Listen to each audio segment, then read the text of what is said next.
অল্প বাজেটের মধ্যে সুন্দর পরিবেশ এবং ভালো খাবার একসাথে দুটোই পেতে চাইলে আজকের ভিডিওটা থাকছে আপনার জন্য। হ্যালো, আসসালামু আলাইকুম। খুলনার একদম প্রাণ কেন্দ্রে ক্লাসিক ফুড কোর্ট, সুন্দর সাজানো, একটু ঘুরে দেখা আর সাথে আছে ছবি তোলার দারুণ দারুণ স্পট। এই জায়গাটা খুব সুন্দর করে সাজানো। এখানে পাবে একটা বুকশেলফ যেখানে বইও আছে, ভাবও আছে। অল্প বাজেটে এখানে পাবে একদম perfect platter, biryani, juice, cold drinks, coffee item আরও অনেক কিছু। কিন্তু এখানে কিন্তু বিল আগে দিতে হয়। অর্ডার শেষে আমরা আমাদের বসার স্থান দেখতেছিলাম। আমি নিয়েছি 2টা স্পেশাল প্লাটার, সাথে 1 গ্লাস জুস আর 2টা ফালুদা। খাবারের সাজানো ভাব আর টেস্ট দুইটাই একদম দারুণ।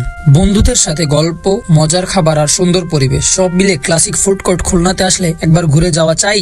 ভাব বাদ দিয়ে সুন্নতে নিয়মে খাওয়া শুরু করলাম। খাবারগুলো মজাই ছিল। এই জায়গাটা শুধু খাওয়ার না, স্মৃতি জমিয়ে রাখারও একটা জায়গা। তুমি আসছো তো? এটার লোকেশন হচ্ছে গল্লামারি বাঁশপট্টি ক্লাসিক ফুড কোর্ট। এমন আরো ভিডিও দেখতে চাইলে লাইক এবং ফলো করে পাশে থাকো। আল্লাহ হাফেজ।